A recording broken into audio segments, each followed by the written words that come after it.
ya, perfecto. Entonces, no, es que mejor, porque me quedo en mi casa. Ya, cuando quieran.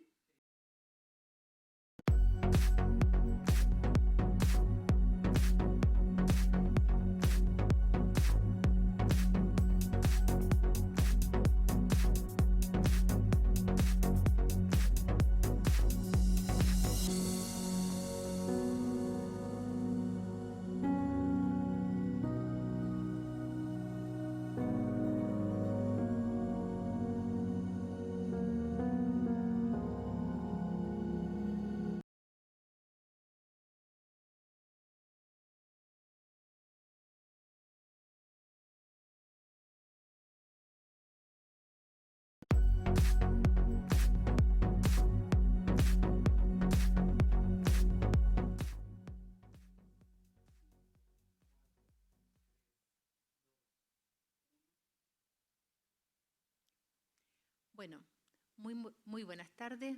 Este año nuestra reunión para el Día Mundial del Sueño va a ser diferente. Gracias a nuestro coronavirus vamos a tener que hacerlo en streaming. Yo soy la doctora Verónica Burón, soy neuróloga pediatra del Centro del Sueño de la División Pediátrica. Y hoy día les voy a hablar un poco de la interrelación que hay entre el sueño, es decir, entre el mal dormir y el síndrome de déficit atencional. Bien, ¿cuánto es suficiente sueño? Es importante tener un suficiente sueño para tener una salud óptima, tener una función inmune, para una salud mental y una cognición que pueda funcionar en forma acorde al niño a la etapa de desarrollo que tiene. El sueño tiene diferentes funciones. En general y en forma muy burda decimos que el sueño lento tiene una función más bien restaurativa y el sueño de movimientos oculares rápidos está relacionado con las funciones más bien cognitivas y en la consolidación de la memoria y aprendizaje. La falta de sueño puede producirse porque hay una menor duración del sueño, puede producirse porque hay una fragmentación del sueño, es decir, hay múltiples despertares, o más bien por un mal alineamiento circadiano. ¿Qué quiere decir? Que nosotros dormimos en un horario en que no corresponde a lo que está pidiendo nuestro organismo, nuestro cuerpo. ¿Qué va a producir la falta de sueño? Lo primero que produce es una falta de alerta, ¿no es cierto? Hay un menor rendimiento cognitivo, una alteración de las conductas y de la regulación emocional. La somnolencia diurna va a producir una baja en la concentración, una baja en la atención, distractibilidad, baja en la motivación también, fatiga, pérdida de la energía y la incoordinación motora. ¿Qué es lo que pasa? Todas estas cosas van a venir a alterar el funcionamiento del niño dentro de la sala de clases. Por eso es importante, primero que nada, saber cuánto debe dormir un niño, porque a veces existen ciertas creencias que no son realidad. No es infrecuente que nosotros encontremos que los niños, especialmente los escolares mayores de 13, 14 años, nos digan de que les basta con 7, 8 horas de sueño. Y la verdad es que en la realidad no es así. A esa edad el ideal es que duerman al menos unas 9 horas. Tenemos tanta actividad en la tarde, tenemos tantos distractores que son las pantallas, que cuesta que el niño se vaya a acostar a una hora adecuada. Y por otro lado, cada vez tenemos que despertarnos más temprano por los tacos que hay, tenemos que partir más temprano al colegio, por lo tanto es importante que calculemos desde el horario en que se despierta para atrás cuántas horas, a qué hora debe acostarse mi hijo. Hay muchos factores que van a influir en un buen dormir. Hay factores que tienen que ver con el desarrollo, hay factores socioculturales, socioemocionales y familiares también. Hay familias que son mejores dormidoras que las otras, pero también influye en cómo son las rutinas, las higienes de sueño, y por eso que es importante que nosotros desde muy pequeños hagamos buenas rutinas y hábitos de sueño. Tener un buen ambiente de sueño, por ejemplo, en ambientes muy calurosos, es más difícil dormir bien, se nos fragmenta el sueño, ambientes ruidosos también. Por lo tanto, hay que tener buenas prácticas de sueño dentro de esta, no tomar bebidas, colas, cafeína, que decir té o café por las tardes. Y tenemos que tener en cuenta también todo lo que tiene que ver con la salud. Hay patologías, hay medicamentos que nos pueden alterar el sueño. Entonces, hay una falta de sueño cuando el sueño es insuficiente como para mantener una alerta adecuada, y esto puede ser por disminución del tiempo de sueño, por la fragmentación o por una incoordinación, ¿no es cierto?, con el ciclo circadiano. Tenemos que tener presente que en el niño más pequeño la falta de sueño no se manifiesta como en el adulto. No se ve con esta cosa que se van down, somnoliento, sino que el niño pequeño en general cuando tiene falta de sueño se pone más hiperactivo, más irritable, baja la concentración y con muchos más problemas de conducta. Esto lo hacen casi como para tratar de mantenerse despierto. ¿Cuáles son las consecuencias de una falta de sueño? En forma bien general y burda vamos a ir viendo qué cosas afectan para que después podamos ver cuál es la analogía que podemos ir haciendo con el déficit atencional. Hay estudios que comparan a niños, o sea, los hacen dormir, por ejemplo, 4 horas, 6 horas o 7 o más horas, y ¿qué es lo que ven? Que cuando menos duermen van a tener menor tiempo de atención, un bajo razonamiento cognitivo, hay una alteración en la working memory, es decir, la memoria de ejecución está alterada, es lenta, podemos tener un ánimo depresivo y tenemos un tiempo de reacción retardada.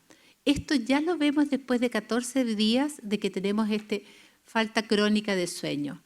El problema está que las personas que tienen esta falta crónica, esta falta de sueño que no es a lo mejor demasiado grande en un día, pero que se va acumulando, parecen no darse cuenta que les falta este sueño, como que no se hacen conscientes de este estado. Por otro lado, alguien podría decir que todo eso es subjetivo, pero también hay ciertos trabajos, ciertos estudios de imágenes funcionales, por ejemplo con el PET, que han demostrado que hay una disminución global del metabolismo de la glucosa y esta es mucho mayor en las áreas prefrontales. Quiero que se remarquen esto de las áreas prefrontales, porque las áreas prefrontales tienen mucho que ver con la working memory, esto que le digo, esa memoria de ejecución, que también se ve alterado en el déficit atencional. Se ha visto que cuando tienen faltas de sueño y estas me están produciendo faltas en las pruebas cognitivas que se hacen en el laboratorio, se ve una disminución especialmente en las áreas prefrontales, en el tálamo y la corteza de asociación. Y, como yo les dije, la corteza prefrontal está relacionada con la función ejecutiva. En modo general, entonces, se va a producir una disminución en la atención, disminución en las tareas que requieren una atención sostenida, en el tiempo de reacción, hay un déficit en la memoria y en la capacidad de tomar decisiones, hay una baja en el procesamiento de la información, hay una baja en el juicio también. El estado, por el lado del estado mental, ¿qué es lo que pasa? Van a tener sensación más bien de tipo depresiva o de ansiedad. Todo esto es bidireccional también. Si yo estoy depresivo o ansioso, si me falta sueño, mis síntomas depresivos, mis síntomas ansiosos van a aumentar. Y si yo estoy más depresivo o más ansioso, esto también va a ir a afectar el sueño. Puede haber irritabilidad e hiperactividad en los chicos, baja energía, baja capacidad de juicio y un aumento en la ideación suicida.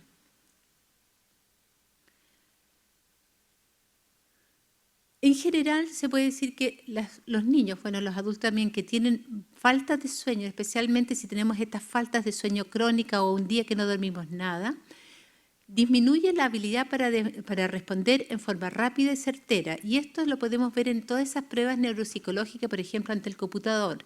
Y ahí vamos a ver que producen errores por omisión, es decir, que cuando sale el estímulo y tenemos que apretar el botoncito, no lo apretamos, o por comisión, que apretamos el botoncito de más. Es decir, se pierde esa capacidad de respuesta eficiente y rápida. En el fondo, la persona a lo mejor puede llegar a la respuesta correcta, pero a lo mejor es muy tarde, por ejemplo, si estoy manejando o atravesando una calle. Mientras más compleja la tarea, estos efectos son más negativos. Y se ha visto que al aumentar en estos casos el sueño ya en 30 minutos nomás, va a mejorar el rendimiento en todas estas tareas computacionales. Como habíamos dicho, la falta de sueño altera la función ejecutiva. Por ejemplo, les cuesta manejar el tiempo, el tomar decisiones, organizarse, les cuesta esto de la atención selectiva, el juicio y la motivación también se ven disminuidas, por lo cual le cuesta la resolución y la planificación de problemas. Las neuroimágenes funcionales, como le dije, nos avalan en esto. Y este impacto sobre las tareas más complejas vamos a verlo después reflejado en el funcionamiento del niño en la sala de clase. El sueño es importante en la memoria. Como ya dije antes, especialmente el sueño REM se relaciona con la consolidación de la memoria, es decir, es importante en organizar y retener la información. Pero el sueño no REM también tiene algunas funciones dentro de lo que es la consolidación de la memoria, especialmente en lo que tiene que ver con el conocimiento. Se ha visto que la falta de sueño altera esta consolidación de memoria, pero especialmente lo que tiene que ver con las habilidades verbales. Por lo tanto, cualquier tipo de disrupción del sueño va a producir una baja en el rendimiento académico. Se ha visto que al mejorar el sueño, aparte de mejorar la parte académica, se ve que hay una mejor relación con los profesores, hay una mayor receptividad del profesor, una mejor autoimagen de sí mismo y mejora la motivación por el quehacer escolar. Bueno, aparte de lo cómo puede afectar las áreas que tienen que ver con el funcionamiento cognitivo, también altera las áreas emocionales.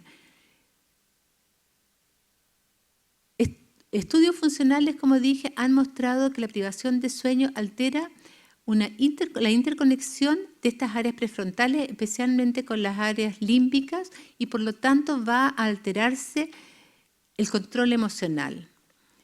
La falta de sueño va a producir entonces alteraciones del humor e irritabilidad, como lo habíamos dicho anteriormente, teniendo mayores emociones negativas, síntomas depresivos, una sensación de infelicidad, tristeza y depresión.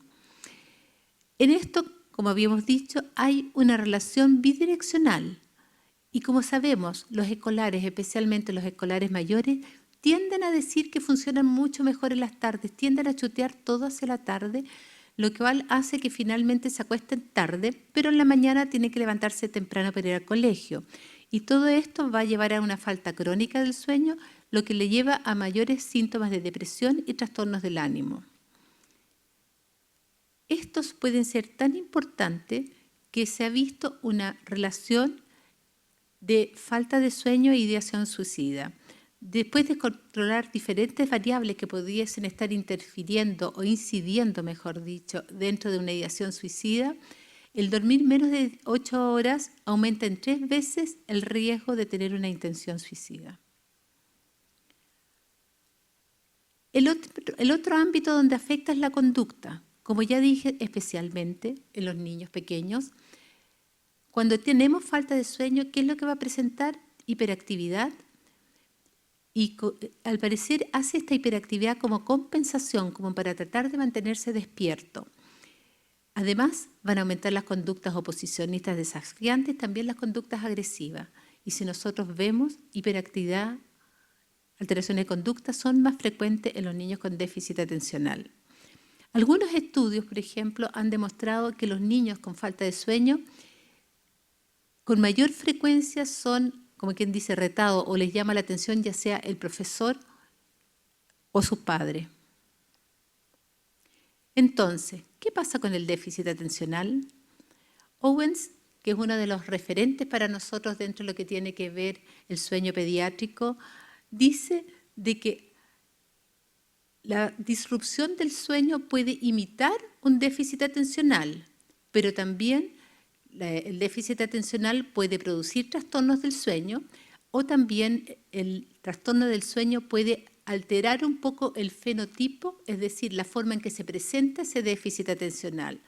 Por ejemplo, si a lo mejor funciona más o menos bien en el día, la falta de sueño hace que aumente la irritabilidad y la impulsividad y que ya no funcione bien dentro de la sala de clase. Tenemos que pensar que los síntomas ejes del déficit atencional son la hiperactividad, la impulsividad y la falta de atención, cosas que, como ya recién dijimos, también se ven afectadas por la falta de sueño. ¿Qué hago aquí? Supongo, ya. También sabemos que El déficit atencional puede alterar el funcionamiento cognitivo, académico, alterar las conductas, alterar las emociones y alterar el ámbito social, cosas que también se pueden ver alteradas por la falta de sueño. Por lo tanto, nosotros lo que vemos en la práctica clínica, que los trastornos del sueño y el déficit atencional pueden verse juntos y tienen una interrelación que puede ser bidireccional. Son mucho más frecuentes los problemas de sueño en los niños con déficit atencional que en la población general. Se dice que hasta un 50-70% de los niños con déficit atencional pueden tener algún tipo de trastorno del sueño, que pueden ser de muy variada índole. Una de las cosas frecuentes es esto de que cueste que un niño se acueste, ¿no es cierto? Tiene una resistencia al ir a acostarse. Tienen dificultades para conciliar el sueño, despertares nocturnos, y son niños que en general se mueven mucho más durante la noche. También tienen más frecuentemente parasomnias, como son las pesadillas. Y para enredar más la cosa todavía, es más frecuente que los niños con déficit atencional puedan presentar algún trastorno respiratorio del sueño o puedan presentar un síndrome de piernas inquietas, que son patologías que nos van a alterar el sueño, que nos van a fragmentar el sueño. La mayoría de las veces estos síntomas se estudian mediante encuestas que se le hacen a los padres, que se le hacen al paciente, que se le hacen a los profesores. Entonces muchas veces se decía, bueno, a lo mejor es una percepción nomás. Puede ser que los padres están tan hasta arriba con el niño que estén exagerando un poco la cosa.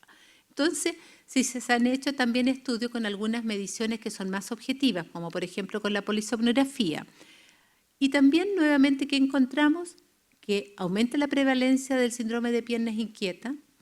Esto viendo de que un 36% de los pacientes presentan movimientos periódicos en la polisomnografía. También aumenta la prevalencia de los trastornos respiratorios del sueño. La latencia del sueño, es decir, el tiempo entre que me acuesto y me quedo dormido, también aumenta. El tiempo de sueño, la duración del sueño está disminuida, es decir, una eficiencia de sueño que está más baja. Es más frecuente los cambios de estadios de sueño, es decir, pasan por las diferentes etapas del sueño más veces durante la noche. Tienen menor porcentaje de sueño REM, es decir, menor porcentaje de sueño de movimientos oculares rápidos.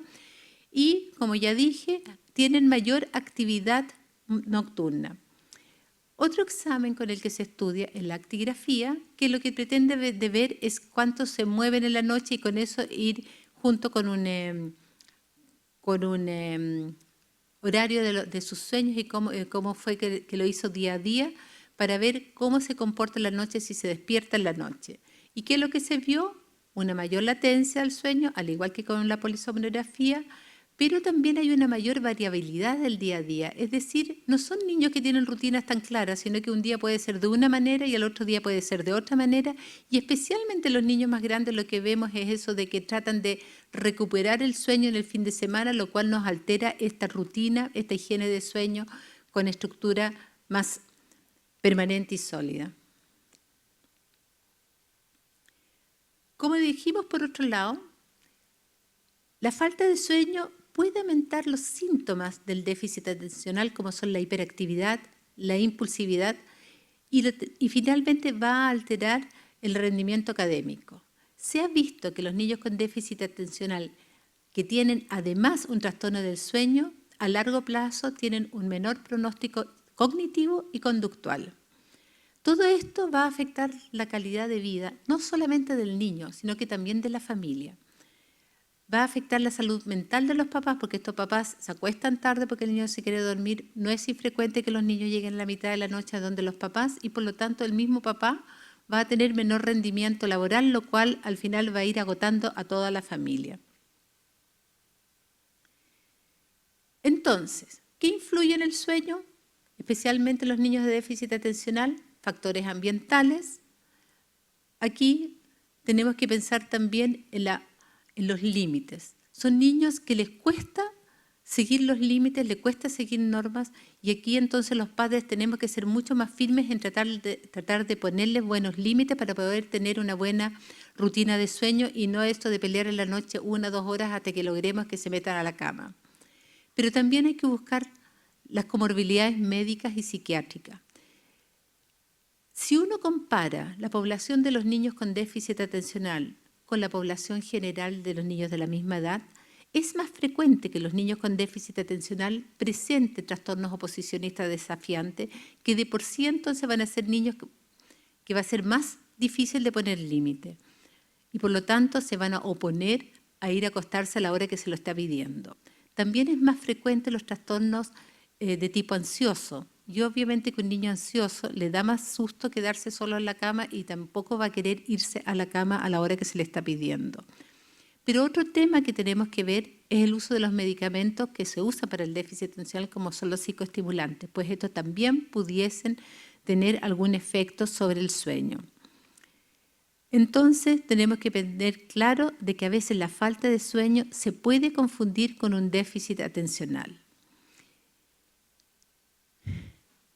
Ahora, hay muchos estudios que han tratado de ver cuál es el efecto de los psicoestimulantes. Psicoestimulantes son, por ejemplo, todo el metilfenidato, que el metilfenidato está en el Ritalin, en el Concerta, en el Rubifen, en el Metanx. Todo eso, la molécula es el metilfenidato.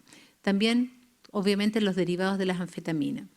Bueno, estos, como lo dice su nombre, son psicoestimulantes, por lo tanto, podrían retrasar el inicio del sueño, especialmente en aquellos que son de liberación lenta, es decir, en aquellos preparados, como es el Concerta, que son de efecto mucho más prolongado. Entonces, se ha visto que en algunos pacientes retrasa el inicio del sueño. En estos pacientes, a lo mejor hay que ver de usar formulaciones que son de una liberación no tan lenta, de una duración no tan larga. Se ha visto que entonces disminuye el tiempo total de sueño. O también se ha visto que en muchos niños no afectan nada el sueño. Pero cuidado, porque también hay algunos estudios que demuestran de que esta baja del efecto de los psicoestimulantes en la tarde hace que el niño esté más hiperactivo, hace que el niño esté más irritable y esto nos lleva a que tenga dificultades para dormirse. Es decir, que sea más bien por una falta de medicamento en las horas de la tarde.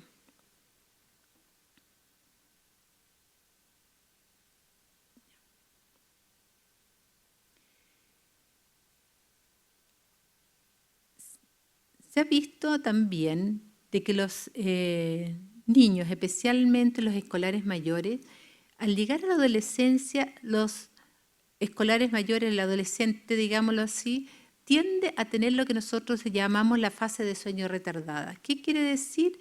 Esto de que tienden a irse a acostar más tarde y se levantan obviamente más tarde también. Pero esto es mucho mayor en los niños con déficit atencional. Al medirle la melatonina se ve que el pic de la melatonina es más tarde, al medirlo, hacerlo con temperatura corporal, también la baja de la temperatura corporal es más tarde. Es decir, si uno le hiciera una polisomnografía empezándolo mucho más tarde, que sea a las 12 de la noche, a lo mejor va a ser totalmente normal el examen, pero el problema está de que socialmente nosotros tenemos que a la mañana siguiente levantarnos a las 6:30, 7 para ir al colegio y entonces vamos quedando con falta de sueño. Hay estudios, por ejemplo, que retrasan la entrada al colegio y se ve que hay un efecto positivo sobre el sueño.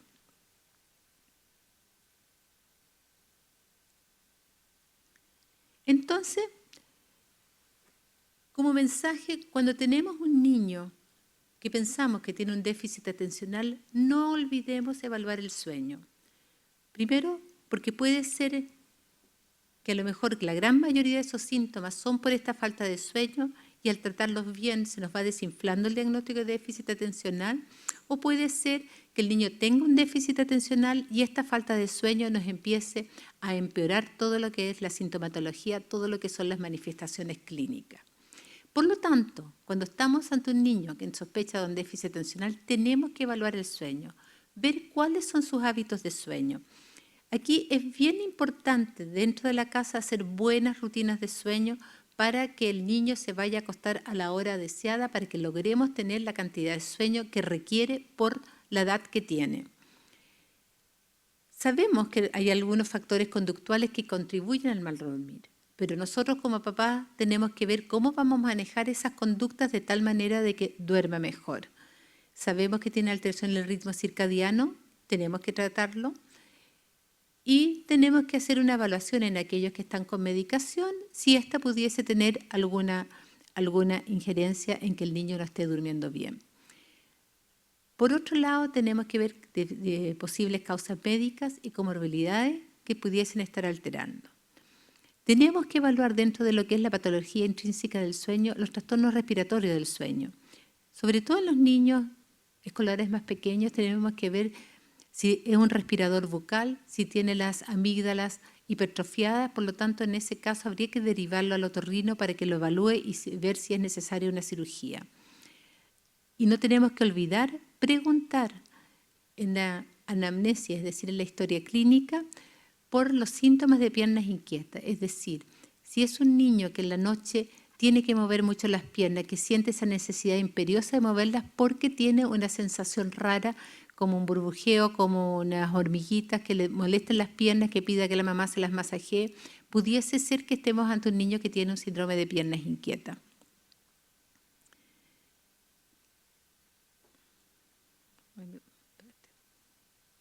Al otro lado. Dentro de las comorbilidades, es decir, de la patología psiquiátrica más bien asociada, nosotros tenemos el trastorno oposicionista desafiante, que como dije, como no sigue las normas, nos va a alterar, por lo tanto hay que manejar todo eso al igual que el trastorno ansioso. El niño que tiene una depresión, en la noche empieza a tener estos pensamientos negativos y empieza a rumiar todo lo que se le pasa por la cabeza, y esos niños también tienden entonces a dormirse más tarde. Y en los niños más grandes tenemos que pensar en el abuso de sustancias. Los niños con déficit atencional tienen mayor riesgo de caer en abuso de sustancias que los niños que no tienen un déficit atencional. Por lo tanto, es en algo que nosotros tenemos que también estar alertas para tomar las medidas que correspondan. Entonces, ¿qué es lo que es importante?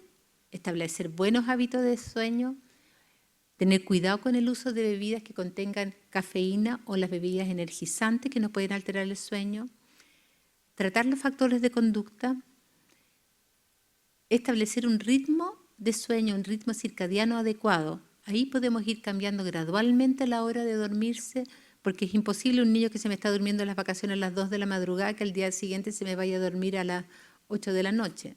Entonces tenemos que ir haciéndolo en forma gradual y si nos resulta nos podemos ayudar por un tiempo con la melatonina o hacer luminoterapia. Tenemos eventualmente que hacer un ajuste en los medicamentos que se usan para el déficit atencional y si ya es un insomnio tendríamos que hacer el manejo del insomnio. A modo de ejemplo voy a dar el de los niños que tienen un trastorno respiratorio del sueño, que esto me está alterando la cantidad de sueño, fragmentando el sueño y la calidad del sueño, porque en los niños más pequeños no es infrecuente que sea porque tiene una hipertrofia amigdaliana o adenomigdaliana. Y entonces hay mucha literatura en cuanto a qué es lo que pasa con estos niños después de que se le hace la cirugía de las amígdalas. En primer lugar, se ve que mejoran los parámetros que se habían encontrado en la polisomnografía antes de la cirugía. También se ve que mejoran en todas las escalas que tienen que ver con las conductas, con su calidad de sueño y en sus relaciones, ya sea con la familia o en el colegio. Y en especial, como aquí estamos hablando de déficit atencional, mejora la escala de Conners. La escala de Conners es una escala que usamos frecuentemente para poder evaluar el déficit atencional, que se basa en los 3 síntomas eje, que son la impulsividad, la hiperactividad y la inatención, donde se preguntan varias cosas. Y en esto se ve una mejoría después de hacer la adenotonsilectomía.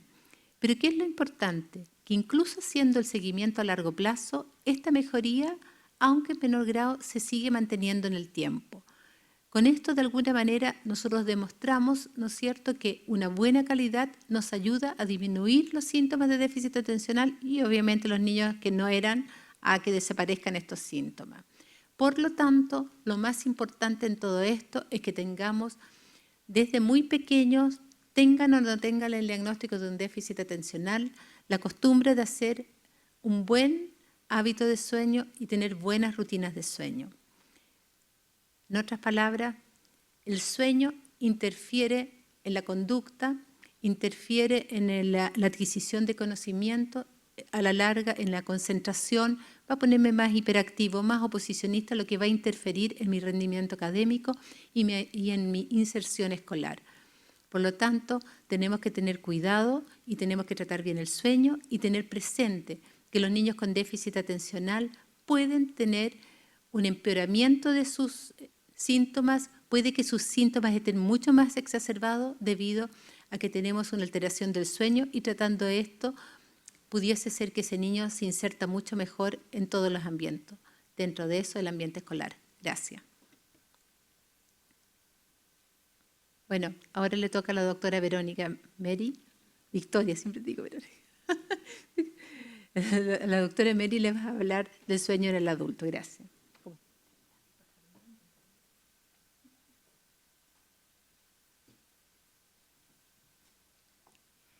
Muchas gracias, Vero.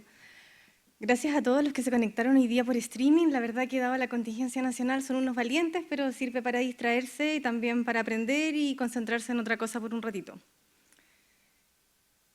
Esta presentación tiene fecha de 13 de marzo, no porque yo me haya equivocado y no haya dormido, sino porque en realidad el 13 de marzo fue el Día Mundial del Sueño. Hoy día nos dimos el pie para hacer estas charlas, que lamentablemente solo pueden ser transmitidas por streaming, pero eso permite de que las puedan revisar todas las veces que quieran también. Quiero partir comentándoles dos cosas. Hay una serie de estudios en relación al sueño, y tomé particularmente estos, que dicen de que el dormir menos de 5 horas baja los niveles de testosterona. Los hombres que duermen menos de 5 horas tienen niveles de testosterona comparables a hombres 10 años mayores de la edad que tienen. Y por cada hora que se bajan desde las 8 horas, disminuyen progresivamente los niveles de testosterona. Así también los pacientes que duermen menos de 5 horas tienen peor fertilidad y menor volumen testicular. Lo mismo pasa para las mujeres, que también hay una estrecha interacción entre nuestra capacidad reproductiva y el tiempo que dormimos. Ahora que ya llamé su atención en este aspecto tan vital de nuestras vidas, quiero que me pongan atención, que vamos a hablar de sueño y de memoria. Unas preguntas para reflexionar antes de partir.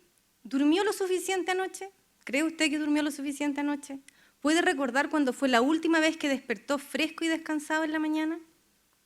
Vamos a volver a eso después. Nuestra ruta vamos a hablar de algunas generalidades en relación al sueño y la cognición. Les voy a mencionar algunos estudios clínicos que son bien ilustrativos de esto. Vamos a mencionar más intensamente y en estrecho la relación entre sueño y memoria. Vamos a hablar de esta situación en el adulto mayor y algunas soluciones, no solo nos vamos a guiar con los problemas. Lo primero es que el cerebro no siempre está en el mismo estado fisiológico. Se producen una serie de cambios eléctricos, fisiológicos, metabólicos en nuestro cerebro, lo que es muy evidente para nosotros, considerando el hecho que primero estamos despiertos y dormidos.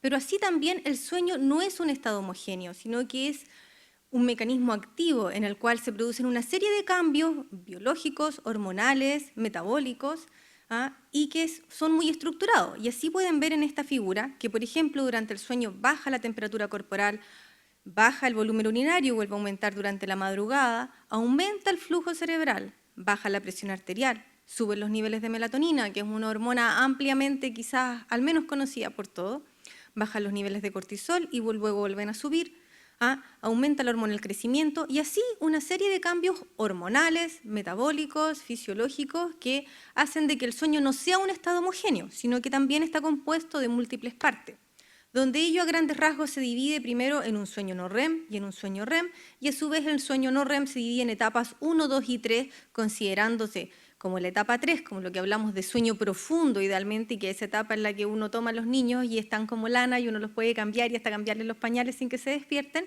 y el sueño REM, el que se relaciona principalmente con lo que soñamos. Y estas etapas se dan en ciclos durante la noche. Uno pasa por sueño profundo, sueño REM, sueño más superficial, y así se dan 4 o 5 ciclos, esto en un adulto, durante una noche de sueño normal, y que tienen algunas características. El sueño profundo se concentra en la primera mitad de la noche, el sueño REM se concentra en la segunda mitad de la noche. Esto es lo fisiológico, lo normal. Ahora, ¿cómo estudiar el sueño? Bueno, lo más importante es hacer una buena historia clínica, evaluar cuántas horas estamos durmiendo, en qué condiciones estamos durmiendo, si es que hay otros factores que puedan estar interfiriendo en nuestro sueño o algo en el examen físico que pudiera explicar las alteraciones por las que viene el paciente a consultar. Pero también hay estudios que se pueden realizar y que nos permiten analizar las distintas funciones biológicas durante el sueño. Solo voy a explicar uno de ellos a grandes rasgos porque es un estudio que muchas veces genera como inquietud en los pacientes y que es el polisomnograma. El polisomnograma es un examen donde uno está conectado a una serie de sensores que monitorizan distintas funciones biológicas en el sueño. Uno puede monitorizar la actividad cerebral y de ese modo saber realmente cómo es la calidad del sueño. El tono muscular, que nos habla también de las distintas etapas del sueño y que cuando está alterado se asocia a patologías específicas. ¿Cómo respiramos? ¿Cuánta fuerza hacemos para respirar? Si roncamos o no roncamos, si es que hacemos o no hacemos apneas. Si movemos o no movemos las piernas, cómo se mueven los ojos, y eso se asocia al sueño REM. Monitorizamos el corazón, monitorizamos el oxígeno en nuestra sangre y el esfuerzo respiratorio. Así, quiero recalcar de que en realidad los estudios de sueño no solo nos dicen si es que alguien ronca o tiene apneas, que es como la principal razón por la cual se realizan, sino que nos entrega una información muy completa sobre qué es lo que pasa realmente cuando dormimos en relación a una serie de funciones biológicas. Ahora, salimos de las generalidades del sueño a la cognición. ¿Qué es la cognición? Es el proceso de adquirir conocimiento. Y la verdad es que tiene una serie de elementos que lo componen y nosotros nos vamos a centrar en la memoria. Nada más que en la memoria, o si no esto sería eterno, créanme. Y la memoria a su vez también, al igual que el sueño tiene distintos estados y no es un estado homogéneo, la memoria también es bastante diversa. Y existe primero la memoria a corto plazo, que es la que nos permite saber dónde están las llaves, por ejemplo, y la memoria a largo plazo, que a su vez se divide en una memoria declarativa, que es la que tiene que ver con los conceptos, la semántica, qué es una silla o qué es un teléfono, y la episódica, que tiene que ver con las cosas que nos han pasado, a dónde fui el mes pasado, dónde iré de vacaciones o qué comí ayer. La memoria procedimental o no declarativa, más fácilmente, es la que tiene que ver con nuestras habilidades, con aprender a andar en bicicleta, con aprender a correr, a saltar, y hay otra más básica que tiene que ver con nuestra capacidad, por ejemplo, de estar parados, de ser coordinados para poder tomar el té y que es implícita, en el fondo está como integrada en nuestro subconsciente sin que tengamos que ni siquiera pensar en ella. Y todas estas son memorias que son capacidades que tenemos que adquirir. Ahora, ¿cómo se hace esto? Primero, para que uno pueda adquirir una memoria, la tiene que codificar. Es decir, uno tiene que estar despierto y atento. Si no estoy atento, es imposible que yo logre codificar nada. Y después de eso, en el fondo, viene el proceso de consolidarse, es decir, de que esa memoria se haga persistente en el tiempo. Y eso ocurre principalmente en el sueño. Consiste en transformar esa información nueva en una memoria estable que esté integrada dentro de un circuito. Y en el sueño no solo ocurre eso, ocurre la consolidación, donde una memoria se puede estabilizar de manera de que en el tiempo yo la pueda recordar en el futuro y volver a recordar lo mismo, se puede integrar a otras memorias que ya la puedo asociar a algo más que haya en mi memoria, se puede traslocar, también se puede borrar y se puede también como fortalecer. ¿Y qué quiero decir con eso? Que cuando uno recuerda algo que estaba en la memoria, muchas de esas memorias se vuelven a ser frágiles y pueden ser modificadas. Por eso, en la medida que yo recuerdo algo que yo ya sé, si es que la recuerdo en una situación distinta, quizás voy a modificar un poco el recuerdo que tenía de antes. Y va a requerir una reconsolidación, es decir, se va a volver a reafirmar. Y mientras más consolidada esté una memoria, más resistente se hace a que pueda ser modificada en el tiempo. Por eso es que también dicen de que las memorias más fidedignas, entre comillas, son las que uno no está recordando a cada rato, porque son menos susceptibles de ser modificadas cada vez. Ahora, ¿cuál es la relación entre el sueño y la memoria? Vamos a ver algunos estudios primero, que son bien ejemplificativos. Este es un estudio donde dividieron a personas sanas en dos grupos. Un grupo en los que los dejaron dormir libremente al menos 8 horas y otro grupo al que lo dejaron 36 horas sin dormir. O sea, no los dejaron dormir toda la noche sin usar cafeína, bebidas energéticas ni ningún estimulante.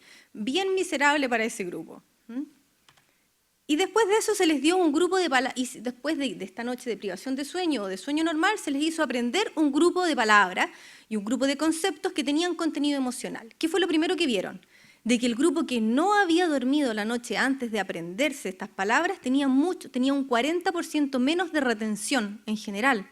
O sea, si uno no dormía antes de querer aprender algo, ya partía mal, ya tu capacidad de retención es un 40% menor. Pero sí vieron una cosa muy interesante, es que dependiendo si es que esos conceptos estaban asociados a una emoción, a algo positivo, en el fondo la capacidad esta diferencia era mucho mayor y estos conceptos se retenían mucho mejor en los pacientes que habían dormido bien. En los pacientes que el concepto estaba asociado a algo negativo, una emoción negativa, no influía mucho en la privación de sueño, los pacientes retenían igual. Eso quiere decir que lo malo se recuerda más fácil, aparentemente es verdad. Y que si los conceptos eran neutrales, la verdad es que no había mayor influencia en la privación de sueño. ¿Qué nos dice este estudio? Dos cosas. Necesitamos dormir antes para poder aprender, o sea, necesitamos preparar nuestro cerebro. Si es que no hemos dormido antes, nuestro cerebro es como una esponja llena de agua que no sabe por dónde absorber nada. Y sí, las emociones que estén asociadas a lo que aprendemos influyen mucho en la capacidad de retener lo que queremos aprender. Este es otro estudio, donde ¿qué es lo que hicieron? Aquí mezclaron sueño antes y sueño después. Lo primero, la tarea fue que se les mostraba estas placas que se llaman test de discriminación visual, donde hay muchas líneas horizontales y ustedes ven que hay unas líneas en diagonal. Y los pacientes tienen que diferenciar si las líneas en diagonal están en sentido vertical o en sentido horizontal, fijando la mirada en el punto central. Y entre las imágenes les ponen estas imágenes en el fondo donde está todo desordenado o en blanco, de manera de ir limpiando. Y el paciente tiene que ir como decidiendo rápidamente vertical, horizontal, mirando el punto central. Es una tarea de discriminación visual en la cual los pacientes van aprendiendo. Entonces, lo primero que vieron, que en la medida que al paciente lo testeaban en la manera inicial y después a las 6, a las 12 horas, los pacientes iban aprendiendo un poco y lo hacían un poco mejor en el tiempo, pero sin que esa mejoría fuera significativa. Solo una vez que los pacientes durmieron y los testearon al día siguiente, su velocidad de respuesta fue mucho mayor. Y esa velocidad de respuesta mejoró por los siguientes 7 días. De haber aprendido la tarea inicialmente. O sea, después de aprender algo, yo necesito dormir para consolidar ese aprendizaje y mejorar en ese aprendizaje. No solo tengo que dormir antes, también tengo que dormir después. Para reforzar esta idea, tomaron un segundo grupo en el cual le hicieron lo mismo. No lo dejaron dormir antes de aprender. Después lo dejaron dormir 2 noches seguidas y al tercer día retestearon si es que habían aprendido algo o no. Y lo que vieron que ese grupo que no había dormido antes, aunque durmiera después, no lograba retener la información. Por lo tanto, se refuerza. Uno necesita dormir antes y necesita dormir después.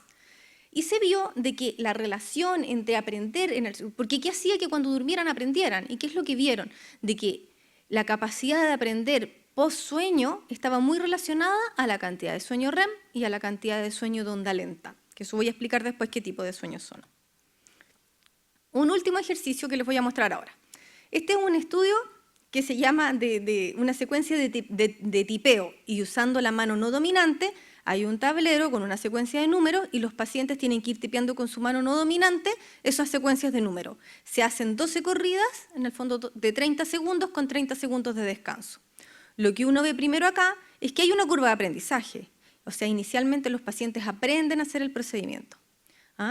Después a los pacientes, a un grupo lo dejan dormir, y al otro grupo lo evalúan post privación de sueño. ¿Y qué es lo que se ve? Que solo los pacientes que duermen mejoran su desempeño. Los pacientes que están privados de sueño, nuevamente, al repreguntarles al día siguiente, no logran mejorar.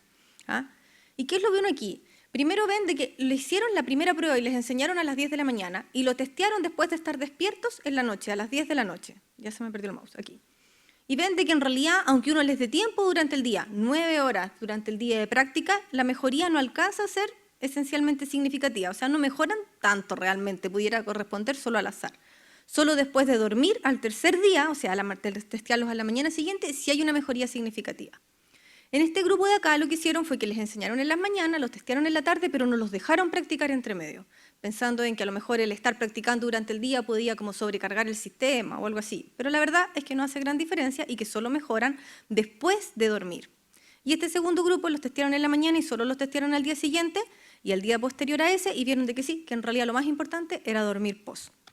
Por lo tanto, eso de que la práctica hace al maestro parece ser verdad, pero lo más correcto sería decir que la práctica con el sueño hace al maestro. No solo se necesita practicar, sino que también dormir para que se consolide ese aprendizaje. Un poco a modo de resumen. Por lo tanto, el sueño va a tener un efecto positivo tanto en la memoria declarativa, o sea, en la memoria que tiene que ver con lo que comí ayer, con los conceptos, como en la procedural, que es esta de las habilidades. Y en relación a un periodo de vigilia de igual duración, el sueño aumenta ambos tipos de memoria. ¿Qué quiero decir con esto? Como les mostré en el ejemplo anterior, a los pacientes les enseñaban y los testeaban a las 9 de la noche. Durante todo ese tiempo despierto, que eran 9 horas, no mejoraron nada. Después de 9 horas de sueño, ahí sí mejoraron. Por lo tanto, estando despiertos no mejoran. O sea, a un periodo de vigilia de igual duración es el sueño el que aumenta el aprendizaje, no la vigilia. Y que la consolidación, el que se retenga esa información, sí está asociada a condiciones específicas, como vimos inicialmente, las emociones que estén asociadas a ese momento, no necesariamente a la información que estamos aprendiendo, o puede ser las emociones que nosotros estamos cursando en ese momento de aprendizaje, sí van a influir en lo que retengamos o no. En relación a la duración, sí está visto que mientras más dormimos, hasta las 8 horas, hay más beneficio. Pero en realidad, yo sé que esto es una pregunta que todo el mundo tiene, la cantidad óptima de horas de sueño para tener un beneficio en términos de memoria es incierta, y eso tiene que ver con que en realidad las horas de sueño varían de persona a persona, y las horas que necesitamos son las suficientes para amanecer fresco y descansado al día siguiente. Ahora, ¿cuándo dormir? Ahora alguien más quisquilloso podría decir, bueno, ok, me aprendí esto ahora y tendré que dormir de inmediato, en el fondo, para que esto sí se me quede grabado. La verdad es que no hay mucha diferencia entre dormir a las 3 horas de haber hecho alguna tarea o de haber tratado de aprender algo que a las 10. Lo que sí es importante es que hay que dormir el mismo día en que uno fue entrenado, no al día siguiente. O sea, el mismo día que tú quisiste aprender un nuevo concepto, memoria o habilidad, ese día tienes que dormir. ¿Qué pasa con las siestas? Quise poner esto porque las siestas siempre han sido controvertidas en medicina del sueño. Este es otro estudio donde a un grupo de pacientes se les hizo aprender grupos de palabras y a otro grupo de pacientes se les hizo, yo creo que todos los han hecho, esto que uno copia un dibujo a través de un espejo, ¿cierto? Entonces está el dibujo al frente, hay un espejo y uno copia en una hoja en blanco el dibujo que se va al frente. Hicieron exactamente eso, pero se tapan las manos de manera que uno solo tenga que dibujar viendo el dibujo. Y ambos son distintos tipos de aprendizaje. Uno que está más asociado a la memoria declarativa y el otro a la memoria no declarativa. Y a estos pacientes a su vez se dividieron en dos grupos, a uno que los dejaron dormir siesta, y sabemos que en una siesta, porque es una siesta de menos de una hora, en general no va a haber sueño REM, solo va a haber sueño de onda lenta, o sea, sueño más superficial y a veces sueño más profundo, pero no REM, en el fondo siestas de hasta una hora. ¿Y qué es lo que se vio? Aquí se ven las barras. Los pacientes que no pudieron dormir siesta aprendieron, pero los pacientes que durmieron siesta retienen mucho más una serie de palabras después de una siesta de una hora, evaluados después de la siesta. Los pacientes que hicieron el test de dibujar en el espejo no mejoraron, siesta o no siesta. ¿Y qué nos habla esto? De que en realidad las distintas etapas del sueño contribuyen de distinta manera a los distintos tipos de memoria. ¿Ah? ¿Y cómo pasa ahora? Uno dice, bueno, pero analicemos los pacientes que sí aprenden. Ya sabemos que dormir antes es importante, que dormir después es importante, aunque sea una siesta. ¿Qué tiene ese sueño que hace de que uno aprenda, en el fondo? Hay una parte en el cerebro que se llaman los hipocampos, que es como la casilla de tu correo electrónico y que recibe la memoria y las guarda. Cuando uno ha dormido bien, uno ve de que en los hipocampos hay mucha actividad que se comunica con las cortezas, con los núcleos profundos y que permite que esa memoria se consolide. Cuando hay un mal sueño, es como si tu correo estuviera cerrado, no hay actividad y esa memoria no se logra consolidar. ¿Ya? Es un poco más complejo que eso. Y la relación con eso tiene que ver, de nuevamente, con estas distintas etapas del sueño, pero no específicamente con las etapas del sueño propiamente tal, sino con elementos que se ven durante esas etapas del sueño. No es el estado del sueño en sí, sino que los mecanismos neurofisiológicos que se asocian a esas etapas. A grandes rasgos se ha visto de que el sueño REM es más importante, no es el único, vamos a ver, pero sí es lo más importante para la consolidación de la memoria no declarativa, es decir, para esta memoria que tiene que ver con nuestras habilidades y emociones. En cambio, el sueño de onda lenta es más importante para la memoria declarativa, es decir, para aprender conceptos, para acordarse de datos históricos. Y junto en estas etapas del sueño, que ya les voy a mostrar cómo se ven, hay algunos elementos del sueño que tienen más bien movimientos oscilatorios y movimientos depolarizantes, que se ha visto que son los que son importantes para que la información pase del hipocampo, que es como el que recibe esta información, como decía yo, como la casilla de correo, y que de aquí pasen a la corteza y a otros núcleos de manera que se consoliden de manera definitiva. Esto es el sueño de onda lenta, esto es un trazado de un polisomnograma, el examen que les expliqué al principio. Y aquí se ve esta actividad que se ve aquí, que es como una onda alta y un poco lenta, eso es el sueño de onda lenta. Y en ese sueño se ve sobreimpuesto como esta onda muy rápida y pequeñita. ¿Ah? Eso se llaman usos de sueño y que son muy importantes en que se logre la consolidación de la memoria. esto de qué es el sueño REM, y que ustedes ven que la actividad eléctrica es completamente distinta, es una actividad rápida, mucho más plana, y además está esto, que son los movimientos del ojo durante el REM. Eso es lo que significa REM, movimientos oculares rápidos, y qué es lo que lo caracteriza. Y que fisiológicamente es completamente distinto. Ahora, ¿qué es lo que uno ve? Que la memoria durante el sueño puede cambiar, así como yo les mencionaba antes, una memoria se puede fortalecer y estabilizarse y hacerse resistente a que otra le interfiera. También puede mejorar, en el sentido de que si se asocia a una emoción positiva, va a ser mucho más fácil para mí traer la colación más adelante. Pero también se puede modificar, y por eso de consultarlo con la almohada probablemente ahora les hace mucho más sentido. Y aquí volvemos un poco a esto, que las memorias durante el sueño pueden sufrir varios procesos. Se consolidan, se fortalecen, se estabilizan, se integran y se pueden borrar también. Les quiero mostrar este ejemplo, este estudio, porque después quiero enfatizar un poco como también qué podemos hacer. Este es un estudio donde se le pidió a un grupo de pacientes ver la localización espacial de distintas figuras mientras había un olor característico mientras aprendían.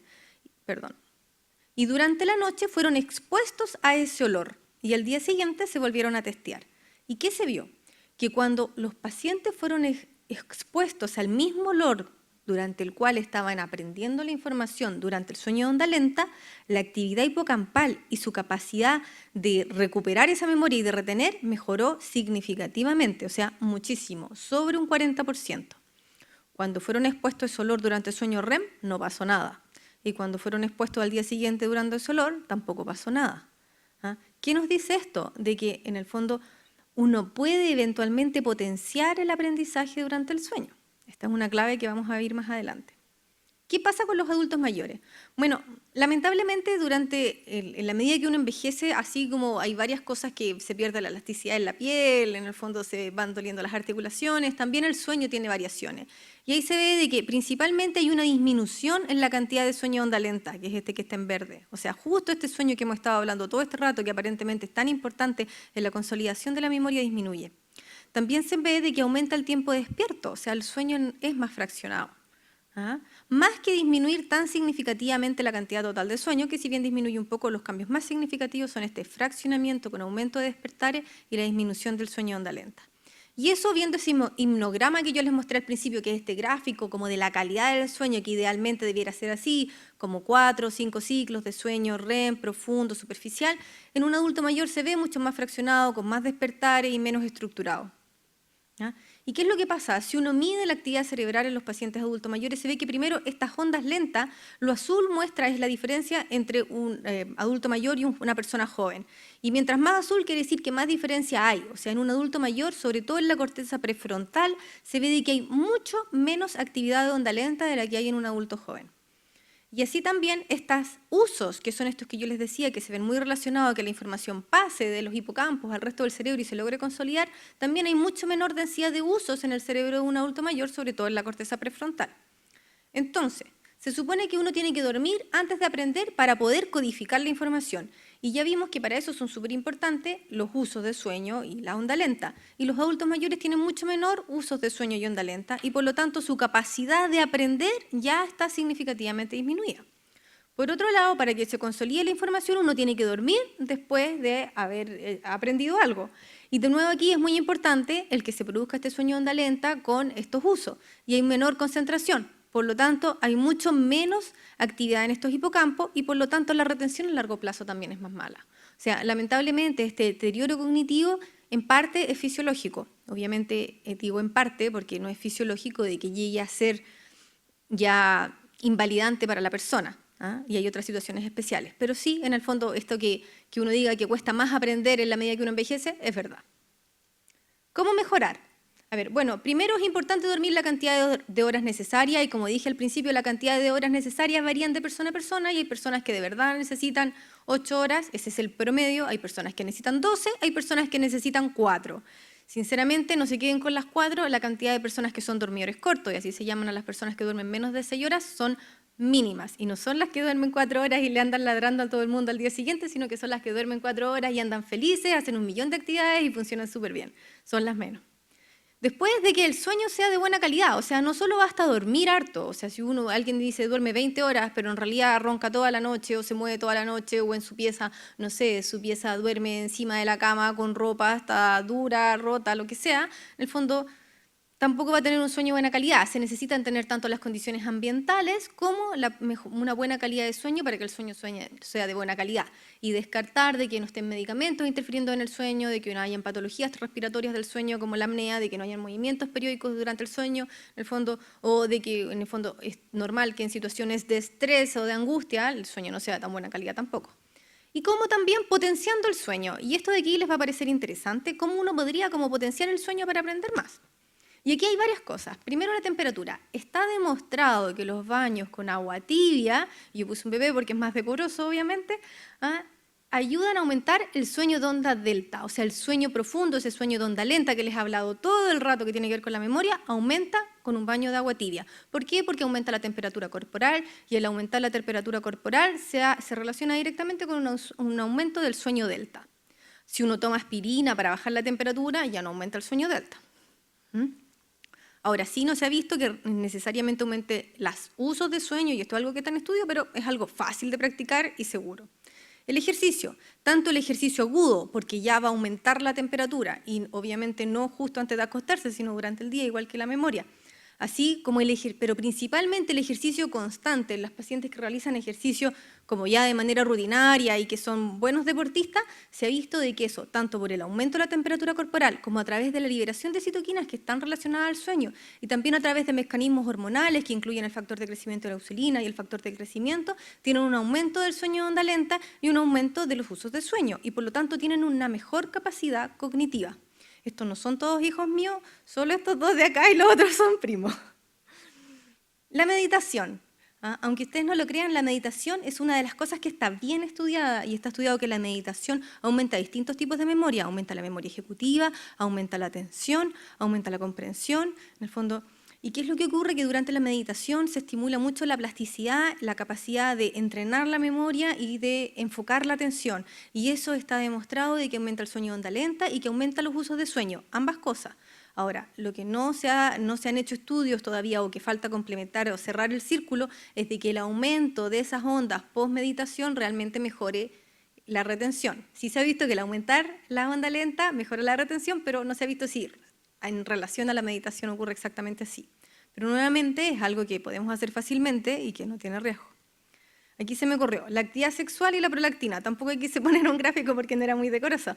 Pero sí, la actividad sexual recurrente, tanto por aumentar la temperatura corporal, como por la liberación de citoquinas relacionadas al sueño, como por la liberación de prolactina, se ha visto que aumenta el sueño de onda lenta y a través de ese mecanismo puede mejorar nuestro aspecto cognitivo. Esto es muy interesante. Estas son cosas externas que se pueden hacer para mejorar el sueño y se ha visto que la estimulación sensorial, ya sea a través del ruido, ya sea a través de olores, puede mejorar nuestra cognición. Y aquí está demostrado que los ruidos de baja frecuencia, de menos de 4 Hz, de manera constante durante el sueño, aumentan el sueño de onda lenta. Así también se han hecho estímulos olfativos, ya sea de manera mecánica, haciéndolo intermitentemente, así como si fueran rítmicos, en el fondo, que en roedores sí han demostrado mejorar el sueño de onda lenta, en adultos no, pero sí en adultos hay varios estudios, al menos 2 a 3, que muestran de que los aceites con olor específicamente a lavanda, no me pregunten por qué a lavanda, expuestos toda la noche de manera constante, aumentan el sueño de onda delta. O sea, nuevamente algo fácil de hacer. Estimulación transcraniana. Aquí vamos a cosas más específicas que están bien estudiadas y que muestran un futuro bastante promisorio. Se puede hacer estimulación transcranial directa, se puede hacer estimulación transcraniana magnética, hay distintas formas de hacerla, son todas ambulatorias, la mayoría todavía, algunas ya se están usando en la práctica clínica, por ejemplo en el tratamiento de depresión, en el tratamiento de pacientes con autismo. ¿Y qué es lo que se ve con la estimulación transcraniana? Uno a través de una onda magnética, uno puede dar suave estimulación nuevamente en onda al cerebro que está archi demostrado que aumenta el sueño de onda lenta. Esto se puede hacer tanto durante la vigilia como durante el sueño. Y se ha visto que estos pacientes mejoran, en pacientes sanos en los que se han hecho test de memoria, mejoran su capacidad de retención.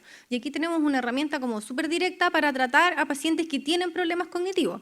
Se está usando en pacientes con depresión, en los cuales hay obviamente una situación hormonal y como electrofisiológica distinta a nivel cerebral, también en pacientes con autismo, de manera de ayudarlos a enfocar y lograr retener mejor los aprendizajes. Y vuelvo a esto, hemos hablado de varias cosas, que uno necesita dormir antes de aprender algo para poder codificar esa información. Uno necesita dormir después de aprender algo para que se pueda consolidar esa información. Que las siestas ayudan, de que no importa, no es lo mismo dormir 4 horas que dormir 8 horas, que es importante tener un sueño de buena calidad, que las emociones interfieren de qué manera vamos a retener esa información.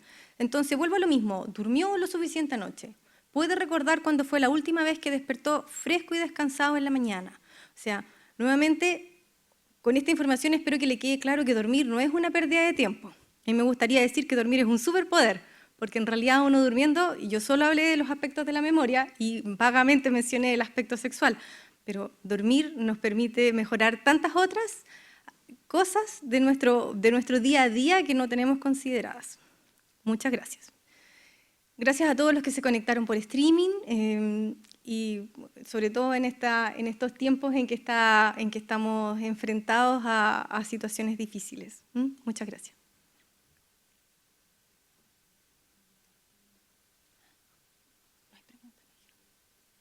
¿Sí, pregunta?